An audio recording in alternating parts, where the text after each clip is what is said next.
Good evening, everyone, and welcome back. It's the More Than a Game podcast with Fritz and Pitts. I'm your host, Drew Pitzer, joined by my other co-host, JD Fritz. And today we have a very, very special guest. We have Nate Monroe, who will be calling the game with JD on Friday, or actually tomorrow, Thursday, Yep. between John Champ and Jefferson High School. So we're very excited to have him join us with Home Team Sports. It'll be his first high school football game that he'll be calling. Yes, He has sir. a couple other experiences as well within the broadcasting universe, but I think it's going to be a great opportunity. And Nate, if you want to take a quick second to introduce yourself, feel free, my man. Nate Monroe. I just graduated from Campbellsville University with communication, Bachelor in Science. Got the opportunity to broadcast tomorrow. JD and Drew have been very helpful, very supportive. So I'm just excited to be here. Appreciate y'all for the opportunity. Oh, for sure, man, and we're so excited. I know JD is too. He's the best. I remember my first broadcast, and I had no idea what I was doing, and JD basically just put me on training wheels and walked me along. And now, we call ourselves the Dream Team. So it's step by step. You're not going to be perfect, brother, but I already know I see the talent, and JD's such a good co-host. He's going Yep. to be able to walk you right ahead. So JD, we'll go ahead though and get started with last week and our game that we called that I ended up having to do some push-ups for, and that was Jefferson versus Muslim. What was your analysis of the game, my friend? Well, I tell you, that was a good game too. We knew it would be tough to follow up the Loudoun County game, but it lived up to some hype too. I mean, it was a close game at the half. It was 22-14. But after that, Jefferson kind of just imposed their will. Had a pick six return for a touchdown. Of course, Jackson Rockwell lit it up again. He had two passing touchdowns and a rush touchdown late. And Jefferson just keeps on rolling, man. And they've done this all without Tony Allen the last basically 2.5 games. I just can't wait till they finally get him back and healthy. That could be this week. Don't know if he's going to be 100%, but even a 70%, 75% healthy Tony is better than most. So I thought it was a great game, a really big win, and we saw this week that it boosted Jefferson up a lot. They're ranked number 7 now, Mm-hmm. and we'll get into our our rankings and stuff later. But as far as the SSAC points rankings, they're up to number 7, which is perfect. They're in perfect position to host a home playoff game. So I thought it was a good game for Jefferson. Musselman still kind of on the outskirts, but I think they're still in good position if they win out. That they could, they're going to be right there too. Yep. Yeah, no, I completely agree. And Nate, what was your thoughts on that game between Jefferson and Musselman? As he said, Jackson Rockwell. I think we did a couple games with him. I was there on the field, and I was able to see the energy that he brings. He's just very confident. You can tell that the team rallies around him. And as you said, in the second half, he kind of took over there. Very athletic, dual threat quarterback. He can throw really, really well. Has a good, strong arm. He can also run a lot, and it makes it very difficult for defenses to defend him. So Jackson just ended up being the leader there, taking over, and it was just too much for Musselman at the end. No, I completely agree. And kind of, my little synopsis of that game is, Musselman came in, they were very confident. And at one time it was 21-14. I Mm-hmm. thought they're going to creep back in. But, credit to Coach Hunter and Coach Philip Keller on that defensive side of the ball. Didn't give up any points in that second half. Really stifled that Musselman running attack. I think they threw the ball a little bit too much. They got out of their comfort zone, trying to Mm-hmm. basically, trick up Jefferson. But at the end of the day, Jefferson came in very prepared, started out the season 0-4. Now they find themselves at 4-4 and a Yep. very realistic Four straight. chance, to go 6-4 and host. They could be a top 5 team if they do that. So very impressed with Jefferson. Jackson Rockwell finding his way up on my Kennedy Award list as well too. But we'll move over to another big game, the state championship game from last year, JD, and that was Martinsburg versus Spring Mills, which Martinsburg won 42-0. Nothing really surprising to you, a little surprising to me. What was your analysis of that?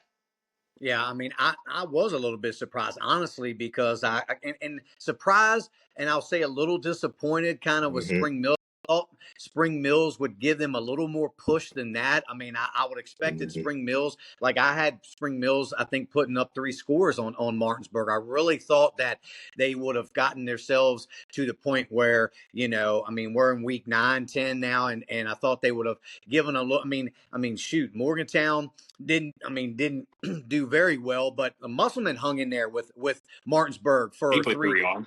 So with that being said, I thought Spring Mills would be a little bit better, would have fared better, and been right there at the end. But Martinsburg continues to get better every single week, Mm-hmm. and as they always do. And then they're just proving their dominance especially in the Eastern Panhandle and still across the state of West Virginia. So, Yep. it was a total team effort. They had multiple guys scoring, some guys that we hadn't really talked about and seen this year scoring for them this year. Of course, Boston Todd still doing his thing. Brian Dick had 140 yards rushing and a touchdown, 70 yards on the ground, or 70 yards passing. So he didn't have a lot of passing yards. I think he rushed more than he threw. Yep. But still, it was just a total team dominating effort. And as Martinsburg does, they always do what they do. And again, proved that they're one of the top teams, if not still the best team in the state. Yeah, Absolutely. that's great points though, JD. And Nate, I'll kind of let you follow up. What was your opinion on that game and kind of your analysis? Basically, what JD said, they were very versatile. They showed that they can win in many different facets of the game. And for Spring Mills, they lean on their defense. So to give up 42, that takes a lot on your ability to stay strong mentally.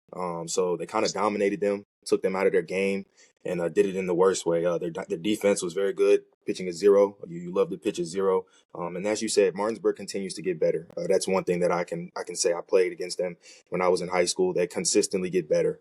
They might take a loss early on, but by the end of the year, they're going to be in top form.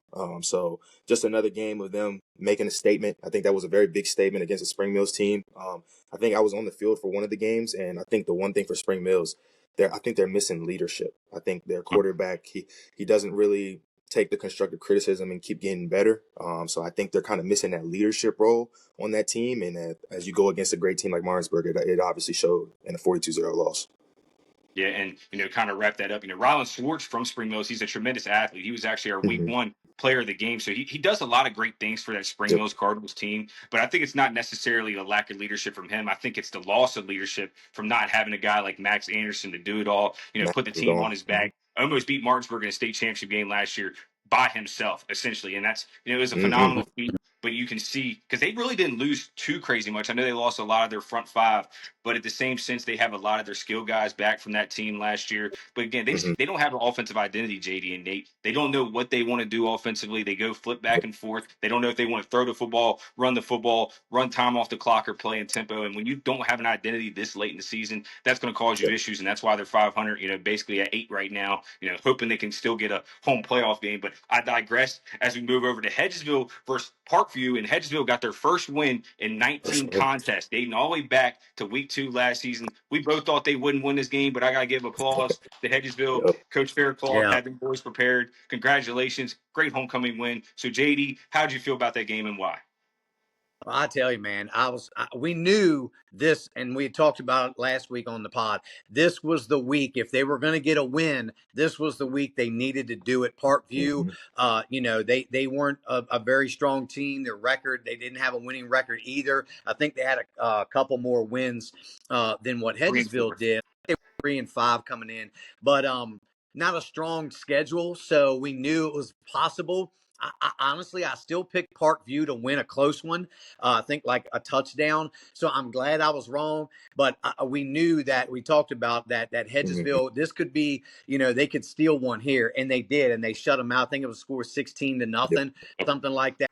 And so that's a huge win for them towards the end of the season. It's good for the team morale, Mm-hmm. going into this week. And we'll talk about that game because honestly, Drew, I think they got another one this week that Yeah, they could good chance. winner, against a 1-7 Dominion team. But we'll get Mm-hmm. to those predictions here in a little bit. But 2 in a row for Hedgesville, possible. Maybe we'll see. But kudos to that team, and they needed it, man. They really did. Absolutely. I'll completely agree. They needed that so bad, and I'm so happy for them and Coach Faircloth. That a really good coaching staff. Mm-hmm. Unfortunately, a lot of injuries, and they weren't able Yep. to really protect Chaz as he's out for the rest of the season. So I feel for them, but I'm so glad they won, and also another opportunity for them to win a game this week. But Nate, I'll go ahead and let you give your analysis. How did you feel about that game and why?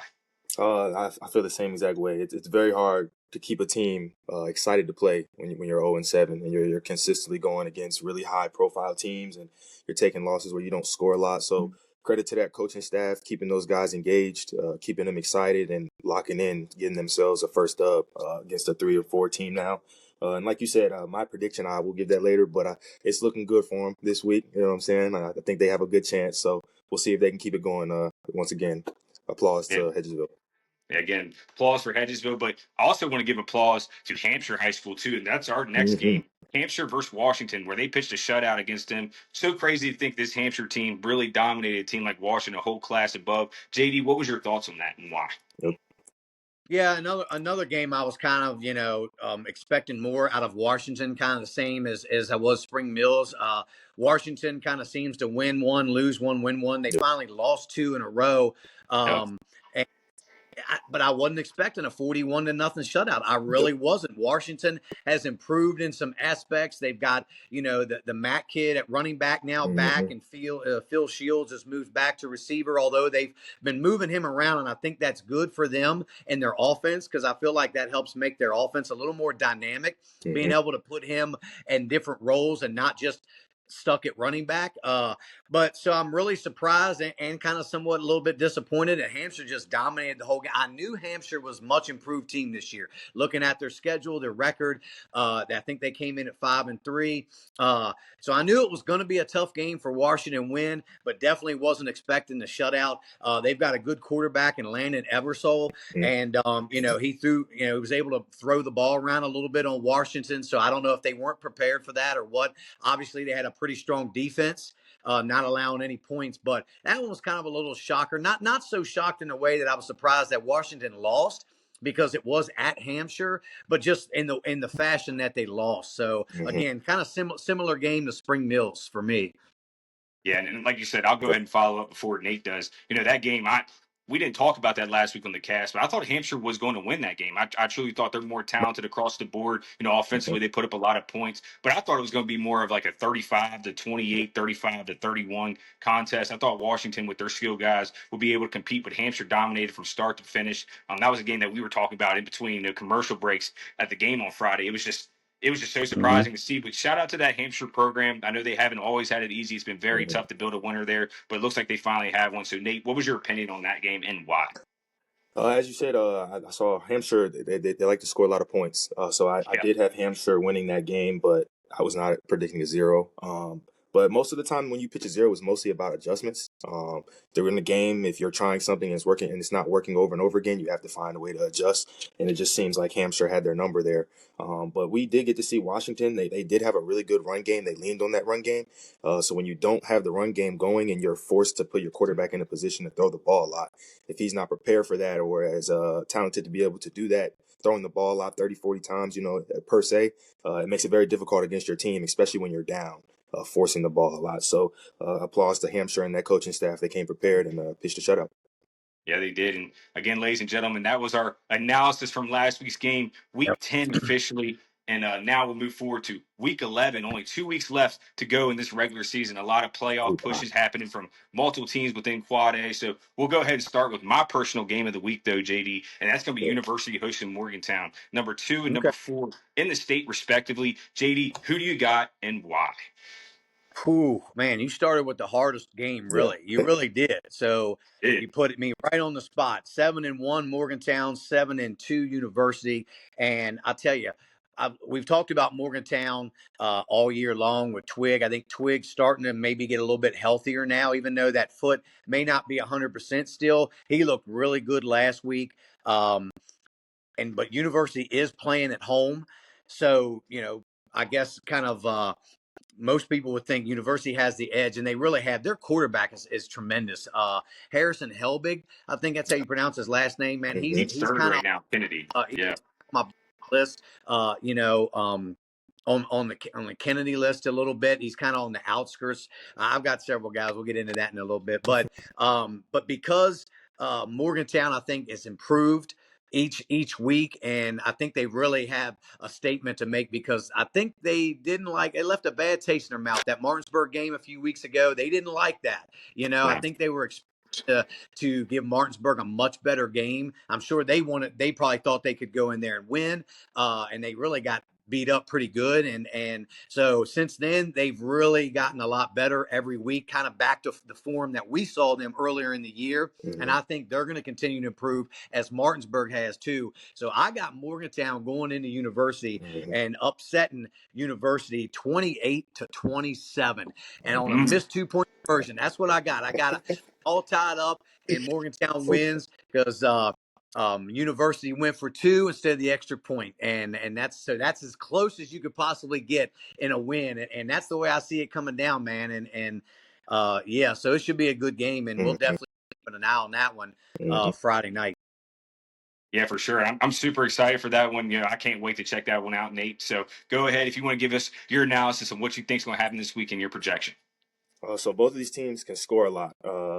University is averaging 42 a game. Morgantown is averaging 35 a game. I think the difference here, though, is that Morgantown is only allowing 93 points on the season. University is allowing 218. So that is Mm. huge for Morgantown. I think they have a better run game over in Morgantown, so they might be able to slow the game down a little bit more, which will help them. I have Morgantown winning 35-28. I think that they're going to be able to outscore them. I think they're going to get one possession that's going to make a difference. And I think they're going to be able to get that one stop against University that's going to give them that. But University does have a really good passing attack. So if They Yep. do. they can put up enough points, it's going to be down to them getting a stop. But if I have to lean on the team to get a stop between those two, I'm going to go with Morgantown. So I got Morgantown winning 35-28. Well, I guess you guys are both picking Morgantown. I'm going University. I got University actually winning this game 35-14. I think it's going to be a lot of home Ooh, cooking. I don't okay. think I don't think Okay. Morgantown's going to be ready for that passing attack because it is. I believe it's the best passing that they're going to see all Yeah. season. There's a bunch of great skill guys out wide for University. Yeah, Playing there is extremely difficult. There's a lot of home cooking that happens there. I'm not saying that the refs are they're not terrible, but it's going to be a lot of home Yeah. cooking that's happening at Yeah. University. I think they're going to get out ahead early. Still think Twig has a little bit of room for his recovery to get better. Still think Morgantown's the better overall team. I just think going into this game with all the expectations, everybody's going to expect Mhm. Morgantown to blow them out of the water. I think University's going to be very prepared. First time that they're playing and they're both ranked in the top 5 since 2013. So interesting game, but again, I have University winning 35-14, JD. But we'll go Yep. ahead and move forward okay. to a game that is going to be happening in the Eastern Panhandle at Washington High School this week, and that's going to be Washington hosting Musselman. Both these teams, at 12 and 13 respectively in the WSSAC. JD, who do you got and why? Well, both teams coming in 3-5, Hmm. took losses last week. Um, it should be a good game. I'd like to see a good game, although sometimes you predict a good game and it's really lopsided, like the hamster game last week, right? Hmm. So, but I don't think so. Washington's at home. They have seemed to play a little bit better at home, which you should. I still have Musselman winning this one, but I've got them winning in a close game, though, 26-21. I think Washington Wow. definitely gives them a game.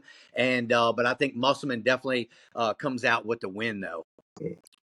Nate, so if you want to go ahead and give us your projection on that game, I think mine's going to blow you guys out of the water again. Honestly, our scores are very similar. I had a 28-21 Musselman. I do think that, like you said, they were in a very close game with Jefferson last week, right to halftime, and they took off. We've seen Musselman play. They've shown potential. They've shown the ability to put drives together, to put points together. So if they can put a full 4 quarters together, I think that it'll be a close game. They should be able to pull away from Washington. So One point I'll add to that before your prediction, Drew, is um, we're not sure the status on Colton Shelton yet. He Mm, left the Jefferson game with a shoulder injury. He's their best player. okay. Now, if he can't go, Washington definitely has a little bit more Yeah. of an advantage, as we saw. Probably one of the reasons why Jefferson was able to pull away and Yep. stop Musselman so easily on defense, because they didn't have one of their biggest weapons in the game for what, 3.75 quarters, at least 3 quarters. I think he went out sometime in the first quarter it was with the that very end of the shoulder first injury. quarter. Yep. Yeah. So that could play a big factor in this game against Washington as well. Okay. And Very see, true. that's what I completely agree with. And unfortunately, I think this game Washington might be able to find themselves and pull out a victory. If Colton Okay. Shelton is not available, I have Washington win this game, a very close one, 28-21. But if Colton Shelton is available, I think they're going to find a way to win this one, probably 24-14. I think, like you Okay. said, JD, it's going to be a lot closer. Washington does things that Musselman really struggles with. Musselman's Yep. secondary really cannot guard anybody right now. They're Yeah. undersized. They're not really physical. They're not athletic. And that gives them a lot of trouble against teams that can air it out. You got Yep. Cam Togans who really put on a big show. If you have Phil Shields who might be able to light it up too, depending on Remy's health. I think that Hmm. Washington's going to be able to put a good game plan together. They always play extremely well against Musselman. But if Colton Shelton's there, I think Musselman wins by 2 or 3 scores. If he's not, I think they end up losing to Washington. So all depending on them. We don't know his overall health. But with my gut and with me being a Musselman guy, I'm going to say Musselman wins that game 24-14. Okay. Gotcha. So we'll move forward, though, to our next one, and this is going to try to be a bounce back game for Spring Mills Yep. as they host Parkersburg South. JD, who do you got and why? Yeah, it is going to be a bounce back game. You know, Spring Mill's at 4-4 now. I still think their record, much like Jefferson, is they're better than what their record indicates. We Hmm. all probably kind of feel the same way that they're not necessarily a 4-4 team. They've had a tough schedule also. Even though it's at Parkersburg South, they got to make that drive. Parkersburg South's kind of on the opposite end of the spectrum in terms of top. They're I think 14th, 15th, something like that, 13, 14, 15, somewhere in One that set. neighborhood. Yeah. So I got Spring Mills going down there and kind of getting their bounce back, having this bounce back game. I got them winning 35-14, Drew. No, I like that. Fair That's yeah. actually the same exact score I had, though. But Nate, I'll go ahead and give you. You can go ahead and give your projection and your analysis of what you think is going to happen between those two teams. Definitely a bounce back win for Spring Mills. I have 35-10 Spring Mills. Last year it was 37-0, so very similar. Like you said, it is a long drive. I think I went down there when I was at Spring Mills. It is a very long drive. That's probably going to be the hardest thing for Spring Mills there. For this game, I would love to see Spring Mills. I think whenever I've seen them play, I would love to see them take their one-on-one opportunities more. I think they have excellent wide receivers outside. The run game is very good, but if they could take advantage of those one-on-ones to get some big plays on those and force those defensive backs to guard them, it'll open up so much more for the quarterback for him to be able to get comfortable. So I think that this is one of those games that he'll be able to do that. 35-10 Spring Mills. So, and basically to wrap that one up, I think they're going to try some different things with Xavier Anderson moving forward towards the end of the season. I Yeah. think they're actually going to do some touches with him at the Wildcat position. Also line him up in the Mm, backfield because again, that is a Division One recruit, one of the top three players in the state according to the exactly. recruiting analysts. So this is you got to get him the touch. He's got less than 30 touches all season. That is just to me plain out ridiculous. Yeah. Defensively, Spring Unacceptable. Mills. Yes, they've had 7 games where they've held teams underneath 14 points, but they've also had Exactly. 2 games where they've been scored over 40 on. So again, it just depends Yep. how they come out defensively. That is a long drive. They're more talented. Their record doesn't indicate who they are. Same with Jefferson. I think they're both like 6-2 level teams. With Yep. that being said, I have Spring Mills going out there and really putting a whipping on Parksburg South and kind of solidifying their position in the playoffs. So we have 2 more games. We'll start with a AAA contest, though, JD. I know we don't typically do this, but it's a huge matchup between Fairmont Senior and Bridgeport. I think that's going to be a great game that I know we're going to keep our eyes on. Who do you got and why? Both number 1 and number 3, respectively. I tell you, man, like Bridgeport is good, man. Like they're good. I Great. mean, their offense that they run, that sneaky run attack, a lot of motion in the backfield. It's given so many teams fits over the years, and they don't change. They pass literally 2, maybe 3 times a game. That's it. Like everybody knows what Bridgeport's going to do, and for some reason, teams just can't stop it. The way they execute those plays, the way those guys motion, and this week I added a guy like I've been hearing a lot of chatter about this running back from Bridgeport, Gavin Williams. He's got, I A mean, he's lot. got more yards Is it now true? than Brennan Whack, and he's got like Is it 19 true? touchdowns. So he's legit, and he's their kicker, and he's a really good kicker, and he's kicked some field goals, and I think he's like 53 for 54 on extra points, something crazy like that. So. I think Bridgeport wins this one in a close one over Fairmont Senior. I think it's going to be like a 28-21 game, Drew. I like that. And Nate, go ahead. What's your projections for this game? Well, Bridgeport has scored 49 points in their last 5 games. So very high powered with their scoring. I do have them scoring 40 again, but I do think it'll be about 42-28 Bridgeport. Just personally, when I played, anytime you have so much motioning and it's that strong of a run game, you have to account for every single person in that backfield. Every single person is a threat. So when you have to account for your defensive end, your defensive tackles, your linebackers, they all have a responsibility for one person. If one person is off, it can bust for a big play. So Fairmont's going to have a very stout defensive game plan to stop that. We haven't seen that happen yet. As I said, they scored 49, so I have Bridgeport winning 42-28.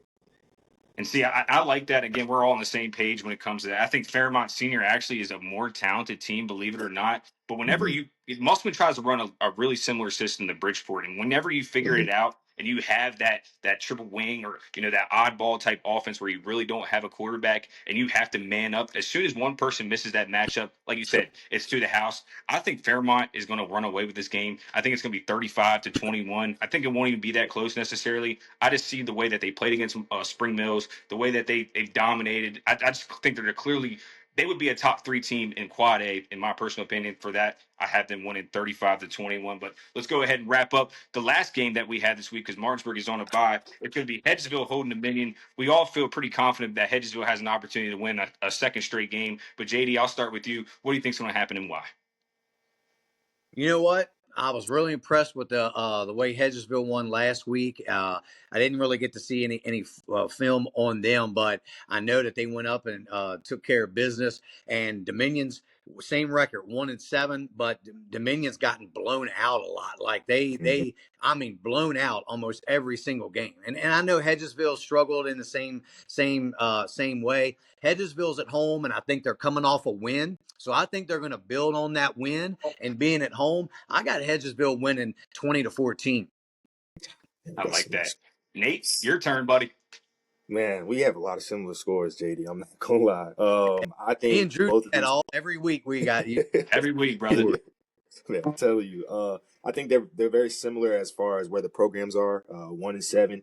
Dominion hasn't actually scored over 14 points yet this year, so I don't think that changes here. But I do have it 21-14 Hedgesville, as you said. I think that was a big win for them last week, morale wise. So I do think that with them being so similar, they'll be able to put up 21. I think that'll be the first time that they have put up 21. So I got them winning 21-14 this week.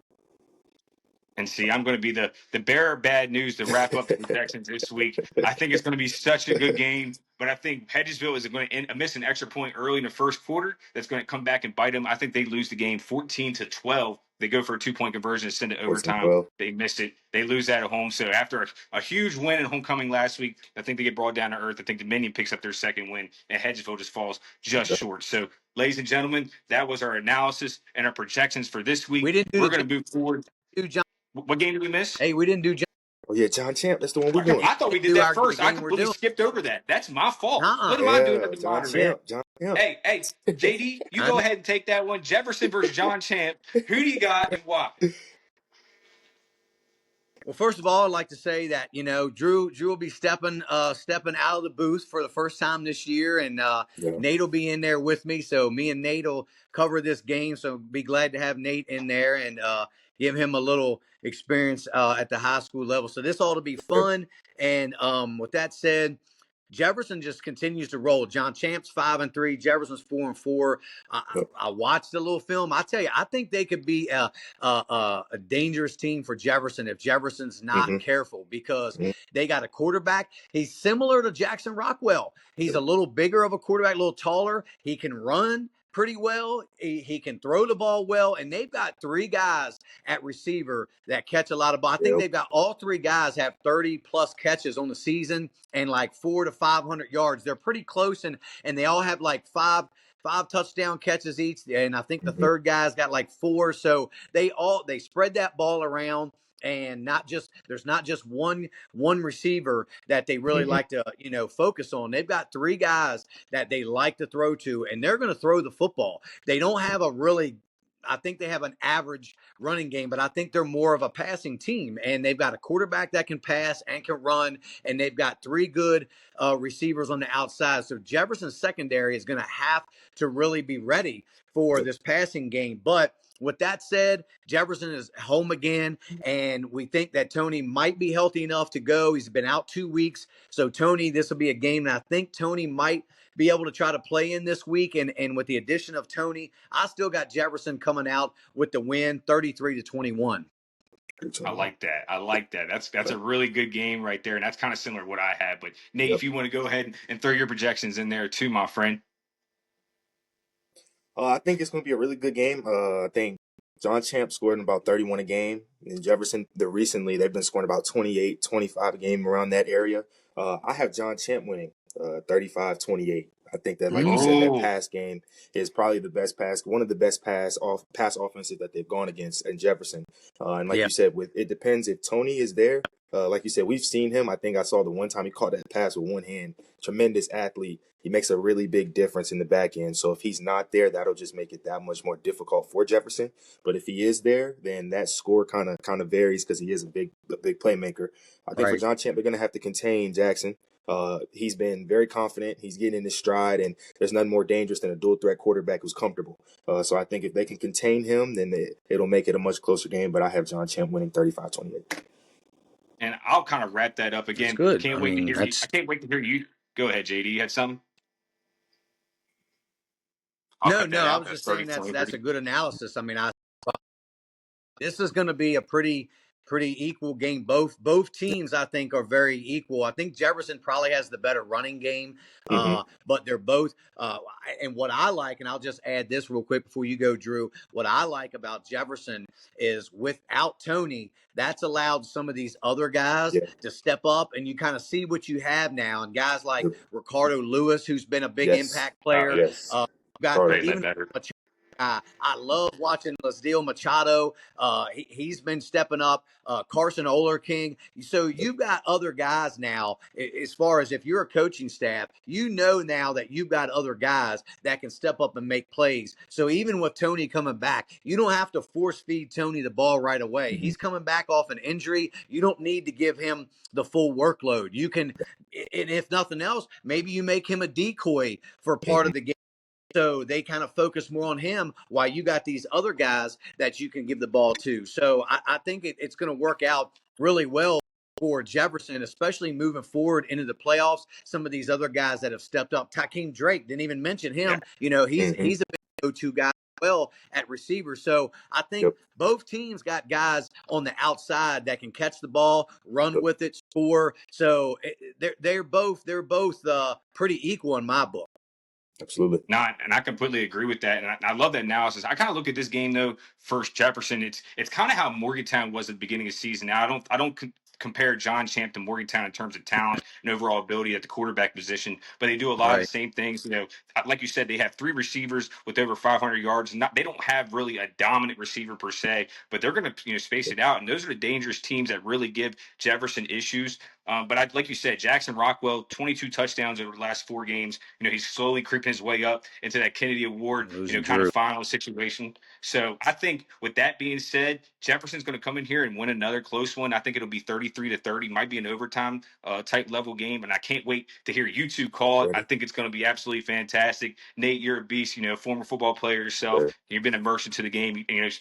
Since in the last couple of years you've been playing, and JD and I have also, we've been away from the game for a while in terms of playing it, but I think your perspective and kind of between the lines and with the helmet on your head will really bring a different type of analysis, and I'm excited for it. But fellas, we'll go ahead and move forward to our top 10 within the state for Quad A, and I'll go ahead and give my list first and hand it over to JD afterwards. But JD, here's my top 10, and I have a change at number one. I now have Martinsburg at number one, Huntington at two, Morgantown at three, University at four, Wheeling Park at five, Jefferson at six, George Washington at seven, Spring Mills at eight, Parkersburg at nine, and we have a new entry into the top 10. I have Oak Hill. They're at number 10 right now. They're 5-3. They've been playing extremely well, but that is my top 10 in the state for Quad A. And JD, if you want to go ahead and take it away and give us your top 10 as well. Yeah, I mean, I have a few teams moved more like the 6 through 10. My top five stayed the same, Drew. Like I know Huntington lost, but they lost to another tough out of state team that I Yep. think maybe even Martinsburg probably wouldn't have beat. So I didn't really hold that against them this week. So I still have Huntington at number one in terms of teams in our state. So and Martinsburg two, obviously Morgantown three, University stays at four. Wheeling Park lost also, but I didn't have them moving out either because, again, they lost to Steubenville out of Ohio, and Very they're tough team. always really, really tough and Yes. seem to beat Yes. Very tough they team. always seem Very to tough. beat the teams in our state. So that's another game that I didn't really hold against Wheeling Park. So my top five stayed the same, and here's where it kind of shuffles a little bit. I have Jefferson moving up 1 to 6. George Yep. Washington actually moved up one to number 7. I had Spring Mills dropping down 2 spots to number 8. Parkersburg up 1 to 9, and I had Musselman drop 1 down to 10. So that's my top 10 right now. And then Oak Hill right there at 11, just to throw them in there because I know you had them in the top 10. So that could change in the next week or two for me because Oak Hill's right there. They're 5-3, so Yeah, they're hovering right around the top. But they could find their way in next week or maybe the week after. So, for sure. And All I right. love that list. We're very but yeah, similar, Nate, just a go ahead. couple of differences. But yeah, Nate, if you want to go ahead Yep. and give us your top 10, take it away, my friend. All right. So I got Martinsburg. I got them at 1. I thought that 42-0 loss was very big for them. I got Morgantown at 2, Huntington at 3, University at 4. I got Wheeling Park at 5, Jefferson at 6, George Washington at 7. I got Spring Mills dropping down to 8, Parkersburg 9, and then I'm putting Oak at 10. I like it. Yeah, That's almost the we're pretty same So, close. exact All list. three of us.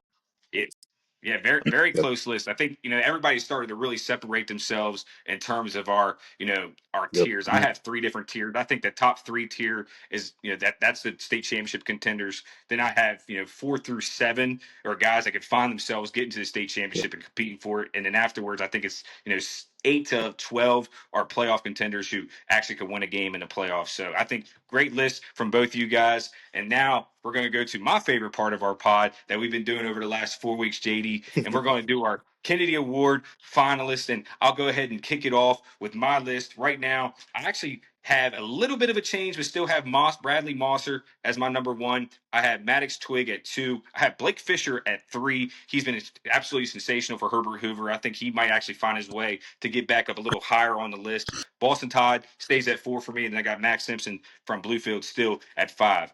Right around there too. I think Brian Dick, and then you also have Jackson Rockwell at 6 and 7 for me. I think they're competing very well to get into that top 5. We'll see what happens Mm-hmm. this week, but again, that's my top 5 and 2 honorable mentions. And JD, if you want to go ahead and give us our list for your Kennedy Award finalists.